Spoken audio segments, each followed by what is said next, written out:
Merci de nous choisir pour vous informer à la une de l'actualité de ce mardi. Alpha Condé, officiellement investi président de la République ce mardi 15 décembre 2020. En marge de la cérémonie, les militants du parti RPG Arc-en-Ciel se sont réunis au siège pour célébrer la réélection de leur candidat pour un troisième mandat contesté par ses opposants. 2 boîtes de nuit, une boutique, leur contenu parti en fumée ce mardi au quartier Koza dans la commune de Ratoma. Un court-circuit aurait déclenché le feu. Comme annoncé dans les titres, Alpha Condé a été investi président de la République ce mardi 15 décembre 2020 pour un troisième mandat contesté par ses opposants. La cérémonie a eu lieu au palais Mohamed V de Conakry en présence des membres du gouvernement, des représentants des institutions nationales et internationales, du corps diplomatique et des chefs d'État africains. Ibrahima Soribari et Moustapha Diané, reportage. Alpha Condé a été investi président de la République ce mardi dans la grande salle du palais Mohamed V de Conakry. Pour accéder à la salle, les invités doivent présenter leur carte d'accès et un certificat prouvant qu'ils sont négatifs à la Covid-19. Après l'installation des invités, le président de la Cour constitutionnelle invite Alpha Condé à prêter serment en tant que nouveau président de la 4e République. Au regard du scrutin, et en application des dispositions des articles 41 et 46 de la Constitution, la Cour constitutionnelle, par son arrêt numéro AE du novembre 2020, vous a ainsi déclaré élu président de la République au premier tour avec 59,50% des suffrages exprimés. Devant les personnalités guinéennes et étrangères, Alpha Condé jure sur son honneur de respecter et de faire respecter la loi guinéenne durant son nouveau mandat. Je réitère devant la nation mon engagement de continuer à œuvrer pour tous en cette phase de notre histoire et pour notre avenir. Car le pays a besoin de véritables sursaut national dans l'objectif de consolider l'unité nationale et la cohésion sociale. Au-delà des membres du gouvernement, des préfets et sous-préfets, sur 13 chefs d'État annoncés, 9 ont répondu à l'appel, tous du continent africain. Au sortir de la cérémonie, Ibrahima Soribari a recueilli les propos de certains membres du gouvernement et acteurs de la société civile. Suivez. La première des choses à saluer, c'est cette arrivée massive des chefs d'État et de hautes personnalités à travers le monde. Comme pour dire que les oiseaux de mauvais augure qui ont pensé que ce pays est un pays isolé en auront pour leur compte dans cette journée. En droite ligne avec la volonté du peuple, c'est vraiment un événement pour nous qui montre aujourd'hui que la Guinée, encore une fois, a une démocratie qui se solidifie et puis mieux que c'est un pays qui va de l'avant avec toutes les réformes engagées par le président Alpha Condé. Et c'est une consécration de la volonté du peuple de Guinée qui a choisi le président de la République et aujourd'hui il va venir prêter serment pour continuer le travail qu'il a commencé il y a 10 ans. C'est un événement qui consacre la rentrée en fonction d'un président de la République. Et il est important d'être témoin de l'histoire, de suivre le discours, tirer les enseignements qui y sont contenus, et pour qu'à notre tour, en tant qu'organisation de la société civile, nous soyons capables de faire un monitoring du contenu de ce discours. Au siège du RPG Arc-en-Ciel, les militants ont célébré en masse l'investiture de leurs candidats. Alpha Oumar Diallo et Ibrahima Khalil Silla y étaient. Suivez le reportage. Tous en jaune, les militants du RPG Arc-en-Ciel ont fait la fête ici au siège du parti. Ils ont suivi la retransmission en direct de la cérémonie d'investiture d'Alpha Condé. L'euphorie de la fête n'a pas empêché le lavage des mains et le port du masque obligatoire. Cependant, la distanciation sociale était aux oubliettes. Satisfait de la réélection de son candidat, Maka Baldé, militant, s'attend à un changement dans les prochains gouvernements. Nous sommes très fiers puisqu'il nous a dit qu'on va gouverner autrement. Il a été élu sur la base d'un programme de société très bien établi. Aujourd'hui, le président de la République a un slogan qui parle de la prospérité partagée. Vous allez le savoir très bientôt car la composition de ce futur gouvernement, vous verrez que les futurs membres du gouvernement vont s'atteler à la tâche pour que la prospérité de la Guinée soit partagée jusque dans les derniers ménages. Ces députés de la mouvance, comme beaucoup d'autres, est aux gens ce mardi. C'est vrai qu'on a pris l'engagement de faire élire le président Alpha Condé comme premier président de la 4e République. Et ce qui a été fait, aujourd'hui vient de prêter serment. C'est pour nous une réelle satisfaction, un plaisir vraiment énorme qui nous anime. Et nous estimons, nous pensons que ce premier mandat de la 4e République pour le professeur Alpha Condé sera un mandat qui va voir la prospérité, vraiment le développement pour ce pays. Ces militants sont rentrés chez eux, le cœur plein d'espoir pour les 6 prochaines années. À Kaloum, pas d'organisation de masse pour célébrer cet événement, mais d'importants dispositifs sécuritaires sont visibles partout. Les avis des citoyens rencontrés sont partagés. Suivez ce constat de Ibrahim Paye Kamara et Yaye Oumoubari. Nous sommes à Kaloum, le centre-ville de la capitale guinéenne. Ici, les boutiques sont restées fermées, la circulation interdite pour les voitures et les motos, ne disposant pas d'autorisation. Seuls les agents de sécurité peuvent rouler tranquillement. Alpha Condé est président de la République pour un 3e mandat consécutif. Cette femme, rencontrée à Kaloum, exprime sa joie. Aujourd'hui, c'est un grand jour pour nous. Parce que à celui que nous avons cru, il a eu la victoire et aujourd'hui il est investi. C'est nous qui avons choisi, qui l'avons choisi. C'est nous qui avons payé sa caution.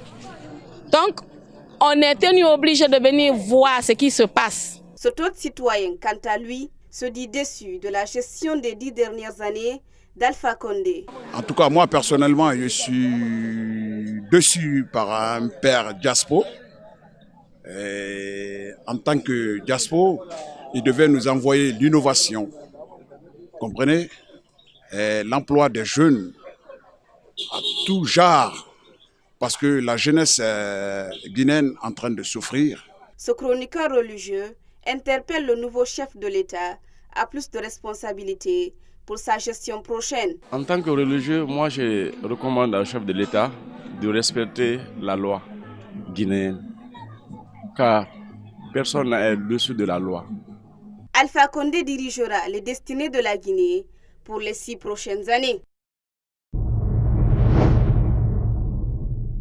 Alpha Condé investit pour un 3e mandat. Les habitants de Kaloum n'en sont pas indifférents. Suivez leur réaction.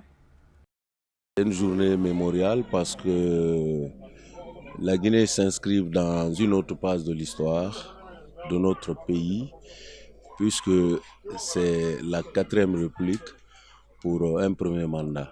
Donc je crois que le compteur est revenu à zéro, comme nous l'avons toujours dit auparavant. Le peuple guinéen aujourd'hui est en train de fêter. Je suis content parce que j'ai voté pour lui, j'ai fait tout pour lui, j'ai fait des campagnes pour lui, j'ai été insulté, humilié, dire tout sur moi. Si aujourd'hui, je suis très content, très très très content. Il est élu, il est le président de la République. Je suis très très très content. Tout le travail que j'ai fait, le résultat est là. J'ai vu le résultat très bien, je suis content. Mengasa yakata jeunesse Mali, jeunesse torogo, emploi munana cessé. Enara eba 6000 employés tongo, fonction publique ou les faits ou les fala. Mengasa yakata mu Mali. Mengasa yakata mu Mali, mutoro jeunesse torogo yati. Donc nous avons fait la mabe. aga atoba ma gore ki banyiki ala ga simaya nu sante ya fama ala ga yalanyi fama ala ga no bera ala ga no Guinée Mali de aga khame Mali. Dans la commune de Dixine, quelques boutiques et magasins sont restés fermés, contrairement à Matam où les activités ont connu un cours normal. Ibrahim Diallo et Ibrahim Khalil Silla. Dans la commune de Dixine, les activités sont au ralenti. Quelques boutiques et magasins sont restés fermés, pendant que des citoyens vaquent librement à leurs occupations. Le grand marché de Madina n'a pas connu son ambiance habituelle. Là, le grand commerce est resté totalement fermé. Seuls quelques étalagistes étaient sur place. Nous sommes là pour chercher le quotidien parce que depuis 2010, l'opposition et le pouvoir ne s'entendent pas. Ils sont là tous les jours à manifester et le pouvoir est là aussi à réprimer les manifestants. Et pourtant, ils se sont dit que le pouvoir se dit, on se dit tous que nous sommes dans la démocratie alors que la démocratie n'est pas du tout respectée. Sinon, si on respectait la démocratie, on pouvait aussi laisser les autres se manifester. Mais depuis 2010, nous sommes là, chaque jour c'est les manifestations, chaque jour des manifestations, on tue les gens, il n'y a pas d'enquête, tout ça. C'est pourquoi nous sommes fatigués de tout. Contrairement à Dixine, dans la commune de Matam, les activités ont connu leur cours normal. Au carrefour Constantin, des militants du RPG célèbrent l'investiture de leurs candidats. Quand le destin arrive, c'est ça. Moi, tout simplement, je vais dire à cette opposition de pardonner. Pourvu que les enfants vont partir à l'école, tout le mouvement va partir maintenant bien. Hors micro, quelques citoyens fustigent le changement de la Constitution qui a permis à Alpha Condé de briguer un troisième mandat. Le constat dans la commune de Matoto est semblable à celui des autres. Les activités tournent au ralenti. Des rares citoyens vaquent à leurs occupations. C'est le constat de Bintou Souma et Alassane Souma. La commune de Matoto n'a pas connu son ambiance habituelle. Les activités au ralenti, la circulation fluide, voici l'image qu'affiche l'autoroute Fidel Castro ce 15 décembre qui marque l'investiture du candidat du RPG Arc-en-Ciel pour un troisième mandat. Ce citoyen n'a plus aucun espoir quant à la gestion du pays par Alpha Condé. Vraiment, tout le monde en a marre maintenant. Est-ce que vous voyez? Avec ce qui se passe dans ce pays-là, avec ce troisième mandat-là, personne n'était pour. Tout le monde avait été pour l'alternance, pour que le pays avance très bien. On a besoin de changements pour que le pays avance. Mais maintenant, qu'est-ce que vous voyez? Et les gens voulaient venir pour investir dans ce pays-là. Il y avait beaucoup de personnes qui voulaient venir pour investir dans ce pays. Et maintenant, comment vous voyez? Est-ce que les gens vont venir? Mais tout le monde a peur maintenant de venir investir. À Matoto, la plus grande commune de Conakry, des citoyens vivent au rythme de l'investiture. Pour eux, il n'est pas question de se faire compter l'événement. Quand le président Sékou Touré était décédé, beaucoup d'étrangers venus pour les obsèques étaient obligés de loger dans les pays voisins. Mais maintenant, grâce au président Alpha Condé, nous avons des hôtels. Côté infrastructure, les préfectures et sous-préfectures aussi ont beaucoup en bénéficié. C'est pourquoi je vais le soutenir tant qu'il est au pouvoir. Je suis très contente de cette investiture du président Alpha Condé, qui est pour moi le père de la nation. C'est pourquoi je lui demande de choisir un bon entourage pour pouvoir bien aider le pays à prospérer. Les opposants avaient annoncé une manifestation de rue ce 15 décembre, mais sur le terrain, pas une ombre de manifestants. Pendant ce temps, certains opposants membres de l'ANAD continuent de fustiger le régime de Conakry. Suivez ce reportage de Mohamed Traoré et Ibrahim Paye Kamara. Alpha Condé a été officiellement investi ce mardi 15 décembre devant plusieurs chefs d'État africains et diplomates. Une chose qui ne réjouit pas le vice-président du Parti pour le progrès et le changement, Abdoulmazid Ba, membre de l'ANAD. Le pays devrait être en éclat aujourd'hui, le pays devrait être en effervescence aujourd'hui, en ce sens que si le monde entier accueillait la rentrée d'un nouveau président à travers une alternance apaisée, je crois bien que c'est le pays encore qui va engendrer des difficultés économiquement, politiquement, socialement, Parce que rien ne va se résoudre à travers cette confiscation qui vient de s'opérer à travers des élections présidentielles du 18 octobre. Plusieurs opposants ont fait le déplacement pour assister à la cérémonie de prestation de serment d'Alpha Condé malgré leur combat contre le 3e mandat. Je suis déçu, une fois de plus, je ne me reviens pas parce que je ne peux pas croire tout ce qu'on a dit au sein du FNDC, au sein de l'opposition républicaine, au sein de l'opposition plurielle, et que je vois les mêmes gens qui sont là aujourd'hui à applaudir pour être dans la grâce du président Alpha Condé. En pleine investiture d'Alpha Condé, Amnesty International fait de graves révélations sur le processus électoral. Dans une déclaration, l'organisation dénonce les multiples violations des droits de l'homme en Guinée.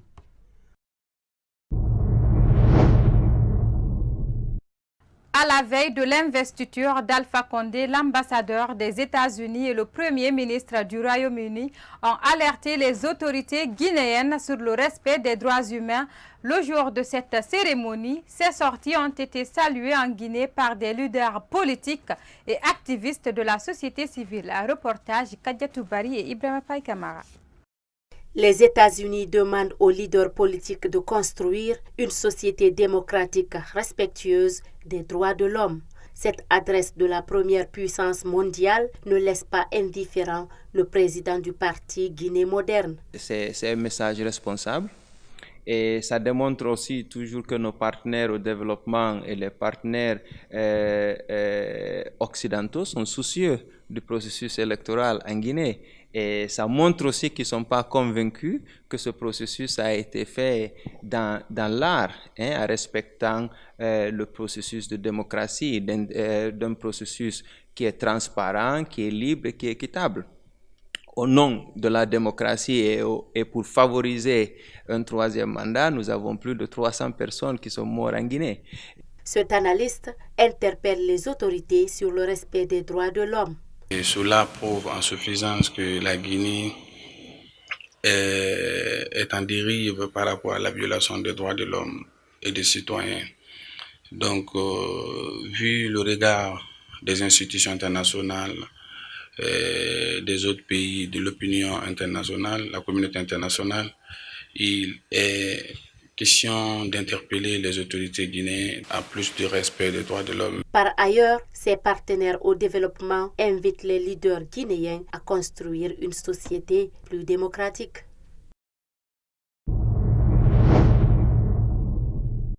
Comme annoncé dans les titres, un incendie a ravagé 2 boîtes de nuit, une boutique et leur contenu ce mardi au quartier Koza dans la commune de Ratoma. Selon nos informations, un court-circuit serait à l'origine du brasier. Sayon Kamara pour plus de détails.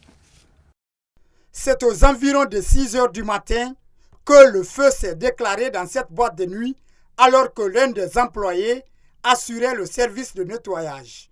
Aussitôt informé, Foromo Lama a alerté le voisinage pour éteindre le feu. Mais ces tentatives sont vaines. C'était dans les environs de 6h, 7h du matin. À ce moment, après avoir me levé, j'ai fait le nettoyage. Mais je ne savais pas si y a l'incendie. J'ai senti l'odeur. Dès que j'ai senti l'odeur, directement je suis allé, j'ai coupé le disjoncteur. Après avoir sauté le disjoncteur, je suis sorti au dehors. J'ai demandé à la femme, celui qui balayait au dehors, je lui ai demandé, j'ai senti l'odeur. Quand je suis rentré, j'ai vu qu'il y avait le feu dans le plafond. Directement, j'ai appelé les gens. Ils sont venus à l'aide, mais on n'a pas pu sortir toutes les stocks. Visiblement, tout le contenu a été consumé. Dans cette boîte de nuit, impossible de reconnaître les objets. Le propriétaire tente de faire le bilan. Il est estimé parce que tout même, quand on parle de discothèque, il y a beaucoup d'autres instants qu'il faut rentrer en jeu. L'aménagement, le design, l'appareillage, dans le stock, aussi il y a du matériel d'entretien. Donc tout est parti en fumée. Tout ce qui était télévision, climatisation, frigo, des engins, le stock de poissons, Les propriétaires, appuyés par les voisins, ont essayé en vain d'éteindre le feu. Il a fallu l'intervention des sapeurs-pompiers.